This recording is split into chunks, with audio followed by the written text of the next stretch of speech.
Hello, my dear friends, and warm greetings to you all. This is Taras Berezovets joining you today. So, the most significant main news of the day is the possible week-long energy truce.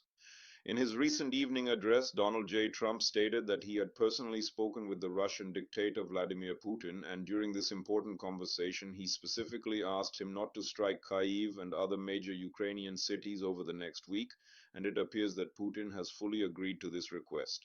The Kremlin has not commented on Donald Trump's statement as of this moment.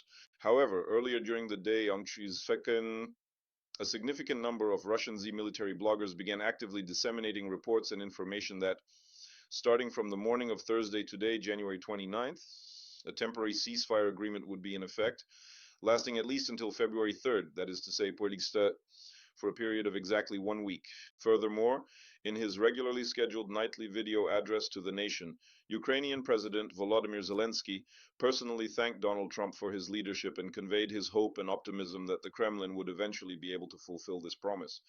However, at this specific point in time, there is of course no absolute certainty regarding the outcome of this situation. And there is no certainty, first and foremost, because we are dealing with an unprincipled scoundrel, a brutal war criminal, and a man who is currently wanted internationally, Vladimir Putin. Donald Trump, acting entirely on his own initiative, as he himself stated, recently called Putin. Throughout the course of this conversation, based on the account provided by the American president, Putin promised him not to carry out any military strikes. He was discouraged from such communication, being assured that basically he would just be wasting his time. They told me, "Don't waste the call. You won't achieve anything." But he did it, and we are very happy that he did, former President Trump stated. Also, in his formal address, the American leader said that Ukraine is currently enduring a winter like never before. In reality, in recent days, Ukraine has been experiencing very severe frosts.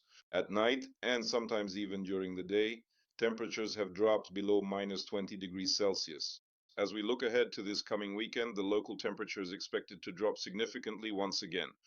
According to the latest weather forecast, the coldest days are projected to be Monday, Tuesday, and Wednesday, marking the beginning of next week, February 2nd, 3rd, and 4th, when temperatures may drop down to minus 22 or even 23 degrees. Meteorologists are also issuing a warning that later in the week the temperature could potentially fall even further to a record low of minus 30 degrees. However, the Russian dictator has a multitude of compelling and strategic reasons to seek out and desire such an energy truce, since, as various Russian Z military correspondents have reported in their recent writings, Ukraine in return would also completely abstain from launching attacks against Russian energy infrastructure. As we all well know, the past few weeks have been particularly effective and strategically significant, especially within the Belgorod region, as well as with the successful destruction of Russia's shadow fleet in the waters of the Black and Mediterranean seas. And in some remarkable cases, Ukrainian drones have even reached the distant coast of Africa. Moving on, President of Ukraine Volodymyr Zelensky, in his latest evening address, thanked the American leader and stated the following: "An important statement from President Trump about the possibility, during these harsh winter colds, to provide comprehensive security for Kyiv and other Ukrainian cities from ongoing Russian strikes. Energy is the foundation of life. We deeply appreciate the dedicated efforts of our partners to help us protect human life. Thank you, President Trump." President Zelensky also conveyed his sincere hope that these agreements would be fully fulfilled and would contribute to real progress toward ending this conflict. One must wonder what could have contributed to such a significant decision, if of course it was actually made, and if of course the Russian dictator follows through with his commitments. However, there are very serious doubts here. Previously, as we remember, the Kremlin announced a 30-day moratorium last year on strikes against the energy sector, and naturally in none of these cases did it actually follow through, just as with the so-called Easter truce earlier, which the Kremlin itself also failed to observe and broke. But overall, there is no absolute or definitive sense of confidence that nothing will happen in the coming week.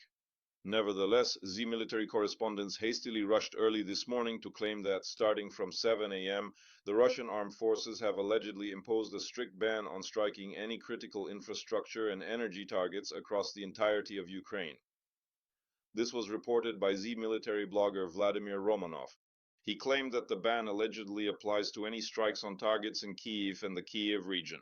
Well, even if we assume that this is a so-called week-long truce or a moratorium on strikes against the energy sector, and that it is indeed in effect, it's clear that this will not stop combat operations along the entire front line, nor will it halt reconnaissance flights by Russian drones.